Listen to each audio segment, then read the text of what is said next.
एक उत्तर. आता दुसरं उत्तर देतो अजून. समता हे कृतीवरून ठरवायचे नसते महाराज. समता हे फलावरून ठरवायची असते. कृतीवरून समता ठरवायचीच नाही, फलावरून समता ठरवायची.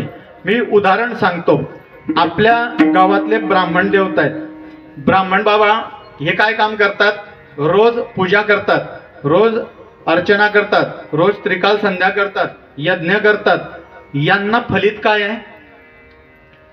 कृती काय करतात? पूजा करतात, यज्ञ करतात, पण यांना फलित काय? मोक्ष प्राप्ती करणे, मोक्ष प्राप्ती होणे हेच फलित आहे. हे झालं ब्राह्मणांचं कार्य. पण त्या ब्राह्मणाला एका शूद्राने नमस्कार केला तर त्याचं फलित काय? मोक्ष प्राप्ती होणे हेच फलित आहे. म्हणून समता हे कृतीवरून ठरवायचे नसते, त्याला जे फल आहे त्याच्यावरून ठरवायचं असतं. माऊलींची ओवी सांगू.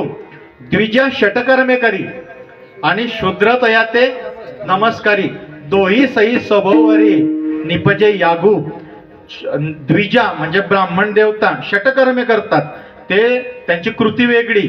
ते रोज पूजा अर्चा करतात, रोज यज्ञ करतात, रोज त्रिकाल संध्या करतात, हे कृती वेगळी. पण फल काय? तर मोक्ष प्राप्ती करून घेणे हेच फल आहे.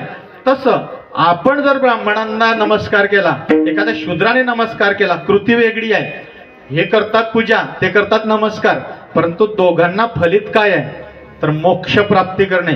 तुकाराम महाराज हेच समता इथे शोधतायत. तुकाराम महाराज म्हणतात, त्यांच्या कृतीवरून जाऊ नका. कोण काय काम करतं याच्यावरती जाऊ नका. कोणी काही भिल्लाचं काम करत असेल, कोणी लोहाराचं काम करत असेल, कोणी सोनाराचं काम करत असेल, याच्या कृतीवरून आकारावरून तू जाऊ नका.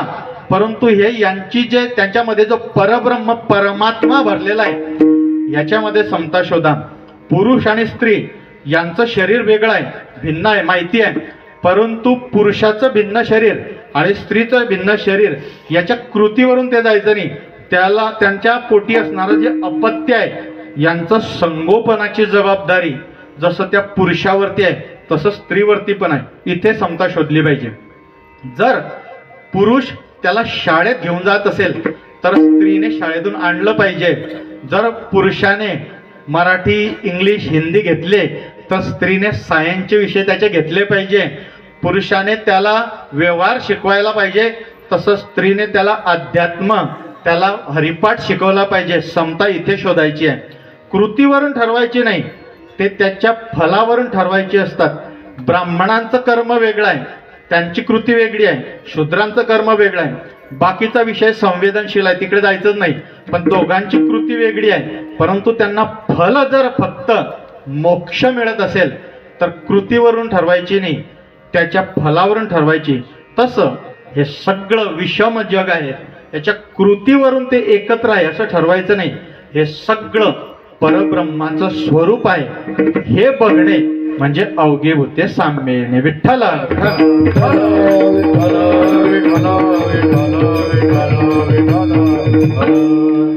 दोन प्रकारे आपण उत्तर देऊन आलो. तिसरे उत्तर सांगतो. हे असंच आहे, सगळीकडे परमात्माच बघणे आहे. ह्या गोष्टीवरती स्वतः भगवंताने शिक्का मारलाय. स्वतः भगवंताने शिक्का मारलाय. मी त्याच्यातला दृष्टांत तुम्हाला सांगतो म्हणजे हा विषय लक्षात येईल. हरिभक्तपरायण आपले सर्वांचे लाडके संत नामदेवजी महाराज यांच्या जीवनामध्ये आलेला कथा भाग आहे. नामदेव महाराज एकदा त्या संतांच्या सभेला गेले. आतापासून 700 वर्षापूर्वी चंद्रभागेच्या वाळवंटामध्ये एक संत संमेलन झालं. माऊली ज्ञानेश्वर महाराज, निवृत्तीनाथ महाराज, सोपानदेव महाराज, मुक्तामाता, गोरोबा काका, सुखोबाराय हे सगळ्या संतांचं एक संमेलन झालं. आणि देवाने नामदेवरायांना त्या संत संमेलनासाठी पाठवलं. पण या संतांच्या सभेमध्ये नामदेवरायांना कच्च ठरवण्यात आलं. बा नामदेवरायांनी तिथून पळ काढला सभेतून आणि तसं देवाकडे उभे राहिले. देवाने विचारलं, नामा अरे गेला नाही संतांच्या सभेला? नामदेवरायांनी कसं तरी तोंड वाकडं केलं जेव्हा गेलेलो संतांच्या सभेला. मग काय झालं तिकडे? देवा ते मला भाजीत होते, माझी सगळी काढत होते देवा, म्हणून मी पळत आलो. त्यांनी मला कच्च ठरवलं देवा. देव म्हणतात नामा अरे तू खरंच कच्चा आहे बाबा. मी कच्चा? मी कसा काय कच्चा? नामा तू खरंच कच्चा आहे, तू मला ओळखत नाही ना म्हणून तू कच्चा आहे. नामदेवजी महाराज म्हणतात देवा 2-3 दिवसापासून तुझी तब्येत काही बरोबर नाही, मला असं वाटतं तुला दवाखान्यातच न्यायची वेळ आलेली आहे. मी तुझ्यासोबत 24 तास राहतो, तुझे सगळे धंदे मला माहिती आहे, मी तुला ओळखत नाही आणि ते फक्त आषाढी कार्तिकीला पंढरपुरात येतात ते तुला ओळखतात. मी कसा काय कच्चा? नामा तू खरंच कच्चा आहे. मी तुला सांगत होतो तू संतांच्या सभेला जा, त्यांनी कच्चा ठरवलं, तू खरंच कच्चा आहे. देवा जाऊन यायचं का दवाखान्यात? तुझी तब्येत काही बरोबर वाटत नाही. नामा खरंच तू कच्चा आहे. दुसऱ्या दिवशी घटना अशी घडली, नामदेव महाराज चंद्रभागेचं दर्शन केलं आणि गंध लावण्यासाठी त्या पुंडलिकाच्या मंदिरासमोर बसले होते. नामदेव महाराजांच्या जीवनातला प्रसंग आहे बरं. नामदेव महाराज गंध लावतील तोपर्यंत एक मधमाशी घुई घुई घुई घुई घुई घुई करत नामदेव महाराजांच्या आजूबाजूला फिरवते. नामदेव महाराजांनी एक फटका मारला, परत ते आली घुई घुई घुई घुई घुई घुई करत. नामदेव महाराजांनी इकडनं फटका मारला, परत ते गेली, परत तिसऱ्यांदा आली.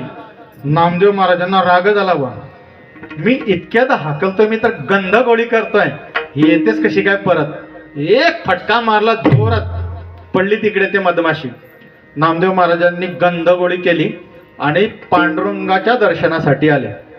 पाहता तर काय, पांडुरंगाचा एक गाल हे मोठा सुजलेला आहे.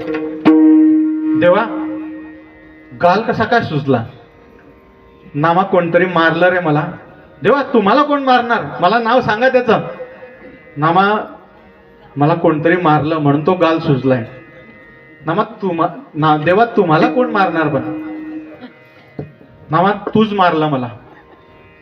देवा मी कसं काय मारेल? मी तर आता आलो तुला, तुम्हाला दिसत नाही का देवा? मी आत्ताच महाद्वारातून आलो. तेव्हा तुमची 2-3 दिवसापासून काही तब्येत बरोबर वाटत नाही, जाऊन यायचं का दवाखान्यात?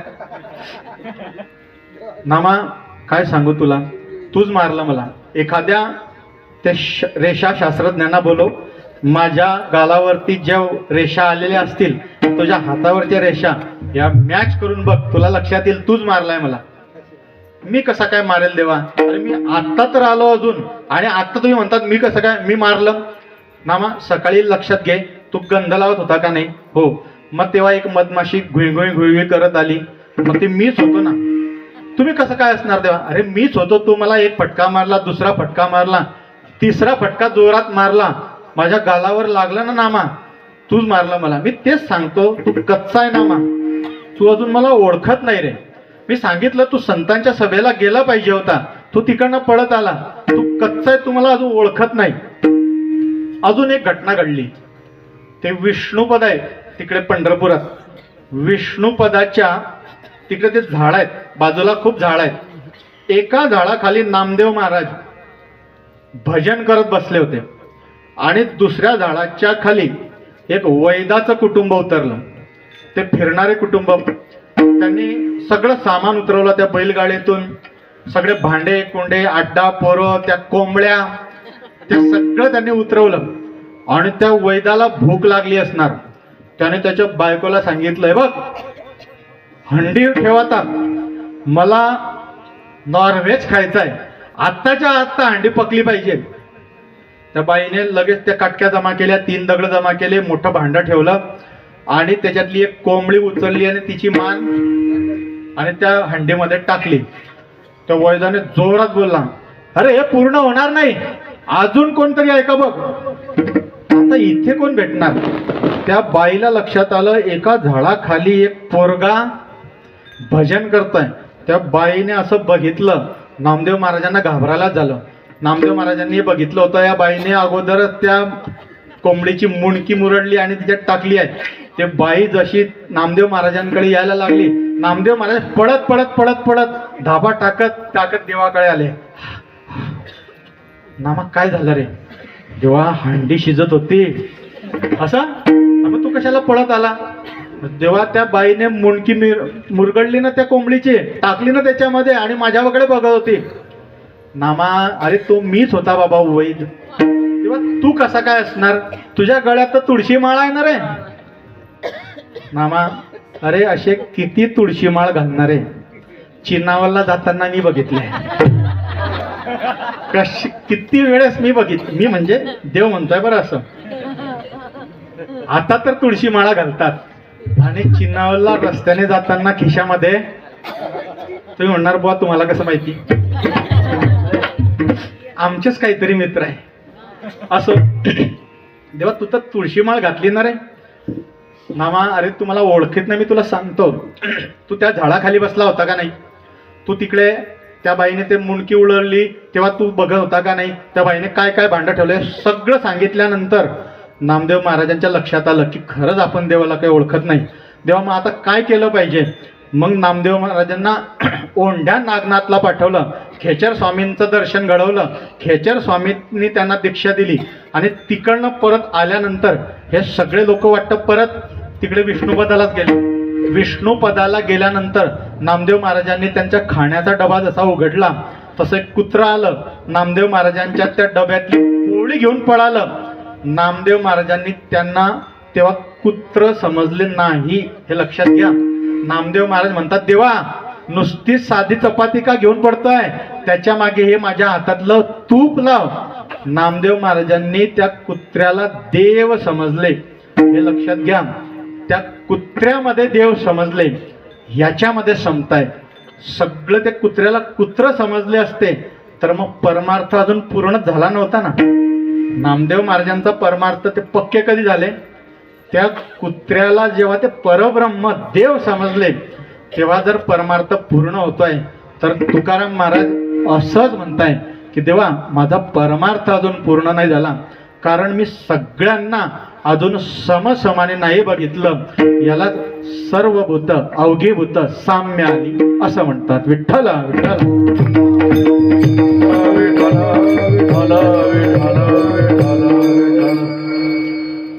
देवा माझी तर काय अजून अपेक्षा पूर्ण होत नाही तेव्हा. आणि हे सगळे भूत जर मला अजून साम्याला दिसत नसतील तर माझा परमार्थ अजून काही कळेला गेला नाही. मला विश्वास तेव्हाच बसेल देवा तुझ्या कृपेचा का मला हे सगळी भूते साम्याला येतील. हा विश्वास तुकाराम महाराज अपेक्षा करतात अभंगाच्या दुसऱ्याच्या. विश्वास तो खरा मागा, विश्वास तो खरा मागा, विश्वास तो खरा मागा,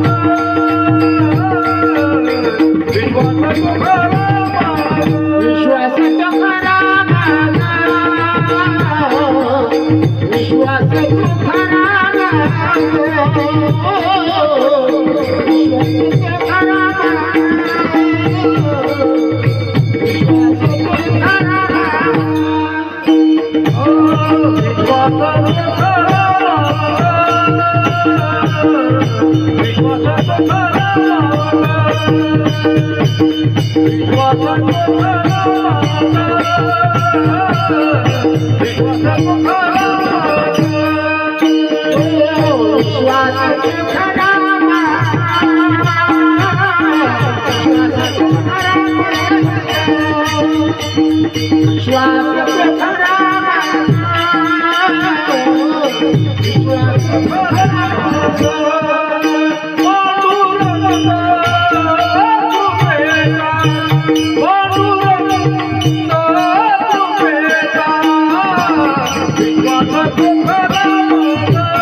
विश्वास तो खरा मग पांडुरंग कृपेचा.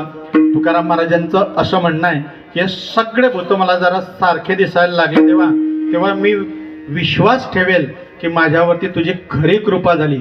मग हा शब्द वापरलेला आहे. अगोदर तुझी कृपा होणे आणि मग मी असं ठरवेल की मला सर्व भूत साम्य आली, मग हा क्रम दाखवणारा शब्द आहे, हे लक्षात घ्या. मला पांडुरंगाची खरी कृपा तेव्हा समजेल जेव्हा मला सगळे भूत साम्याला येतील, सगळीकडे परब्रह्म मला दिसेल, असं तुकाराम महाराजांचं म्हणणं आहे.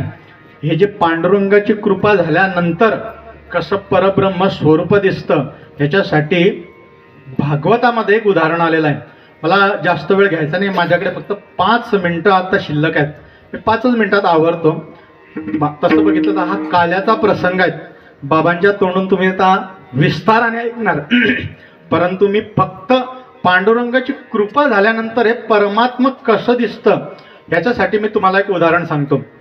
आपला विषय चालू आहे पांडुरंगाची कृपा झाल्यानंतर हे सगळं जग परब्रह्म स्वरूप दिसतं, याच्यावरती आपला विषय सुरू आहे.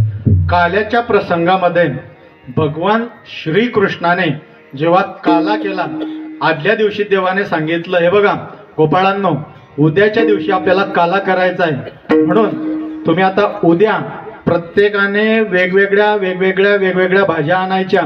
का हो नेते बुवा, तुम्ही काय आणणार? चटणी भाकर आणणार मेथीच्या पोळ्या सकट. का हो तुम्ही काय आणणार? संजीव महाराज तुम्ही वालाच्या उसऱ्या आणणार. बरं श्यामदासजी महाराज तुम्ही काय आणणार? हो मी सगळं वांग. बरं तुम्ही वटाणा आणा. बरं सगळ्यांनी वेगवेगळ्या भाज्या आणायच्या. देवाने आदल्या दिवशी सगळ्यांना सांगितलं, दुसऱ्या दिवशी सगळ्या गोपाळांना जमा केलं. देव मध्यभागी उभे राहिले आणि देवाने कमल पुष्पासारखी एक योजना केली. कमल पुष्पाची माहिती आहे ना, छोट्या पाकळ्या आत राहतात आणि मोठ्या पाकळ्या बाहेर असतात. देवाने हे दाखवून दिलं की जे स्वतःला छोटे समजतात त्यांना मी आतल्या बाजूने घेतो आणि जे स्वतःला 150 आणे समजतात त्यांना मी बाहेरच्या बाजूने ठेवतो. थोर पर पराची सांडीजे आणि व्युत्पत्ती अवघी विसरीजे, जे जगा धाकुटे होईजे ते जवळीक माझी. जे जगासमोर धाकुटे असतात, जे स्वतःला जगासमोर लहान समजतात, ती माझ्या मी जवळ घेतो. छोटे छोटे गोपाळ त्यांना जवळ घेतलं, मोठे 150 त्यांना बाहेर ठेवलं. हे सगळं जेव्हा देवाने याची रचना केली तेव्हा स्वर्गातले देवही तिथे आलेले. तसं ब्रह्मदेवालाही खबर लागली की आपण ह्या काल्याचा प्रसाद घेण्यासाठी गेलं पाहिजे. बरं आपल्यालाही काल्याचा प्रसाद मिळाला पाहिजे. त्या गोपाळांची अशी गोल रचना देवाने केलेली. मग देव काय करायचे, ते सगळा काला जो जमा केला एक गोळा एक गोपाळाच्या हातात द्यायचे. गोपाळांना सांगितलं सगळ्यांनी असे एक हात पुढे करा रे. मग गोपाळांना एक हातावरती एक गोळा द्यायचा. ब्रह्मदेवाला गोपाळांचं रूप धारण करून आला. ब्रह्मदेवाने एक पाचर मारली मध्येच, हात पुढे केला. परंतु देवाने ओळखलं महाराज, देवाला सगळ्या गोष्टी न सांगता तुम्हा कळो येते अंतर, असं जर त्या देवाच्या मनात असेल, असं जर देवाविषयी म्हटलं असेल तर हा ब्रह्मदेव आहे का, हा गोपाळ आहे, त्याला समजणार नाही का? देवाला समजलं की हा आपल्या कळपातला हात नाही, हे काहीतरी वेगळंच काहीतरी दिसतंय. देवाने काय केलं, त्या ब्रह्मदेवाचा हात चुकवला, त्याला काला दिलंच नाही. मग पुढच्या गोपाळा दिला. ब्रह्मदेवाला वाटलं नजर चुकीने झालं. ब्रह्मदेव तिकडची लाईन करून पुढच्या अजून पाचर मारली, हात पुढे केला. देवाला हे लक्षात आलं हा पुढे आलेला आहे, म्हणून देवाने तिथलाही हात चुकवला. परत पुढच्या गोपाळाला गोळा दिला. ब्रह्मदेव काय करायचा, हात चुकवला पुढे येऊन उभा राहायचा, इकडे हात घालायचा. परंतु प्रत्येक वेळेस देवाने ब्रह्मदेवाचा हात चुकवला. सगळ्या गोपाळांचे पोट भरली. नाही नको कान्होबा, आता पोट भरलं ना बाबा, आता किती देतो मला.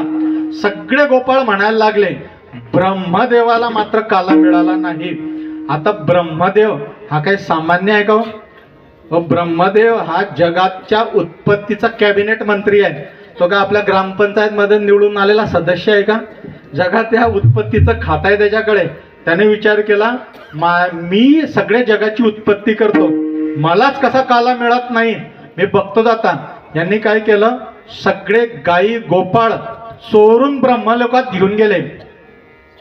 सगळे जेवढे गोपाळ तिकडे उपस्थित होते, जेवढ्या गायी तिथे उपस्थित होत्या, त्या सगळ्या चोरून ब्रह्मलोकामध्ये ब्रह्मदेव घेऊन गेले.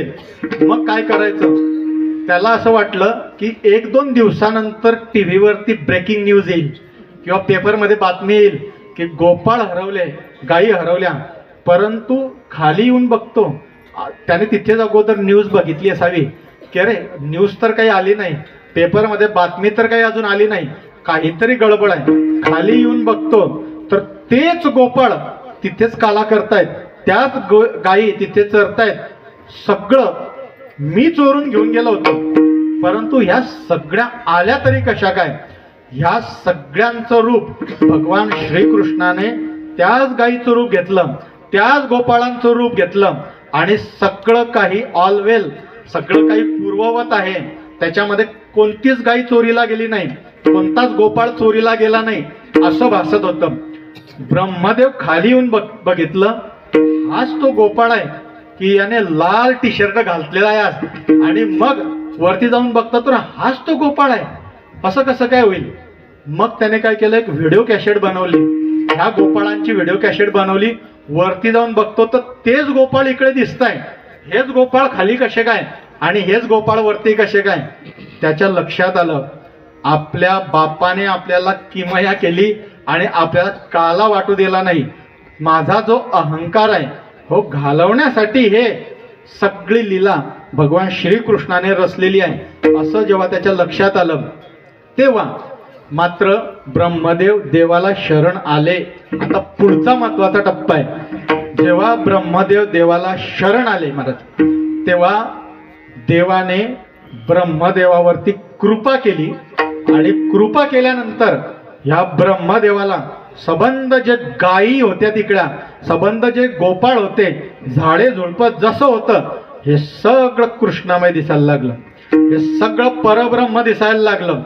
पांडुरंगाची कृपा झाली, देवाची कृपा झाली की हे सगळं परब्रह्म दिसतं, हे सगळं देवरूप दिसतं. ह्याच्या उदाहरणावरून आपल्या असं लक्षात येतं की हे सगळं जग मला जर सारखं दिसत असेल, सारखं दिसत असं वाटावत असेल तर माझ्यावरती पांडुरंगाची कृपा झाली पाहिजे, हे तितकंच महत्वाचं आहे. म्हणून तुकाराम महाराज म्हणतात, देवा मला तेव्हाच विश्वास बसेल जेव्हा तुझी कृपा माझ्यावरती असेल, हे मला जग सगळं सारखं सारखं दिसेल. पण का हो, देवाचं काहीतरी भाषण सुरू झालं असणार तुकाराम महाराजाविषयी, त्यांचं काहीतरी दोघांचं बोलणं सुरू असणार. का हो तुकोबर आहे, तुम्हाला तर सगळं दिसतच आहे ना, तुम्हाला सगळं सारखं दिसतच आहे. किती किती किती अभंग मी तुम्हाला सांगू, सत्य तू सत्य तू सत्य तू विठ्ठला, तुम्हाला सगळं सत्य सत्य सत्य दिसतंय. मग आता राहिलं तरी काय? तुकाराम महाराज म्हणतात, देवा तसं नाही, माझी कोणी न धरो शंका ऐसे होका निर्द्वंद्व. माझी कोणीच शंका घेतली नाही पाहिजे, माझ्याकडून कोणीच दुरावलं नाही पाहिजे, मला बघून लोकांनी वाट बदलली नाही पाहिजे, माझ्याकडे बघून लोकांनी प्रेमाने उलट माझ्याकडे आलं पाहिजे, अशी माझी इच्छा आहे. असं जर झालं देवा तरच त्याची खरी कृपा माझ्यावरती झाली असे मी समजेल. देवाने हे मात्र मान्य केलं, देवाने हे गोष्ट तुकोबारायांची मान्य केली. आणि मग सुरुवातीला आपण जे घटना बोलून आलो ना, त्या चिमण्या उडून गेलेल्या होत्या, ह्या सगळ्या चिमण्या तुकोबारायांच्या अंगा खांद्यावर येऊन बसल्या महाराज. ज्या चिमण्या उडून गेल्या होत्या सुरुवातीला आपण बोललो का नाही, ज्या सगळ्या चिमण्या तुकाराम महाराजांच्या अंगा खांद्यावरती येऊन बसल्या. तुकाराम महाराजांचं मात्र मग समाधान झालं, आता खरं पांडुरंगाची कृपा माझ्यावरती आहे, आता मला जे जे दिसतंय हे सगळं माझ्यासारखंच दिसतंय, परब्रह्मच दिसतंय. तुकाराम महाराज आज घेतलेल्या अभंगाच्या शेवटच्या विश्वास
जे जे आम्हाला भेटतं ते मला माझं स्वरूप वाटतं, म्हणजे मीच वाटतो. मी हा शब्द इथे अहंकारवाचक नाही बरं का, मी म्हणजे आत्मस्वरूप असा अर्थ घ्यायचा आहे. म्हणजे जे जे भेटतं ते सगळं आत्मस्वरूप म्हणजे परमात्मा स्वरूप दिसतंय. जे जे भेटे ते सगुण भेटो, निर्गुण भेटो, सात्विक भेटो, राजस भेटो, तामस भेटो, स्त्री भेटो, पुरुष भेटो, अग्निरूप भेटो, आपरूप भेटो, वायुरूप भेटो. किती मोठी व्याप्ती आहे जे जे शब्दाची. जे जे काही दिसतं ते सगळं मीच दिसतं, परब्रह्मच दिसतं. जे जे भेटे भूत ते ते मानी जे भगवंत. हा भक्तियोग निश्चित जाण माझा. हा भक्तियोग निश्चित असतो. जे जे जर भेटलं ते जे जे भेटलं ते जर परमात्मा स्वरूप आपल्याला दिसलं तर हा मात्र निश्चित भक्तियोग आहे. हाच संदर्भ तुकाराम महाराज या अभंगामध्ये करतात. आपली वेळ संपली बरं का, आता फक्त 2 मिनिटं तुमच्या घ्यायचे आहे आणि हे आटोपायचं आहे. बाकी मला काहीच त्याच्याशी काही घेणं देणं नाही. किती वाजले याच्याशी आता काही जास्त नाही. 5 मिनिटात करतो. अगोदर प्रेमपूर्वक भजन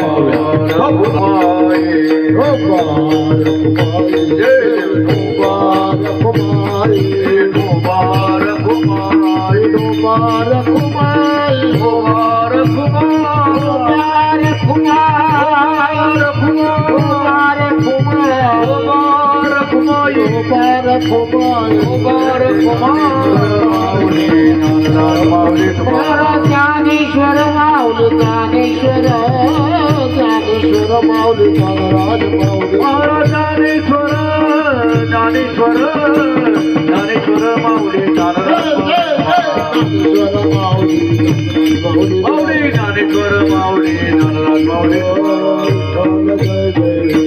जय विठ्ठल जय विठ्ठल.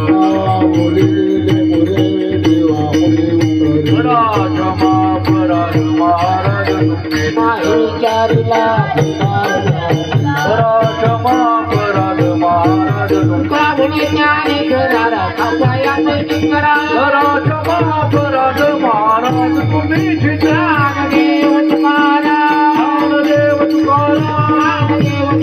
ज्ञानदेव तुकाराम.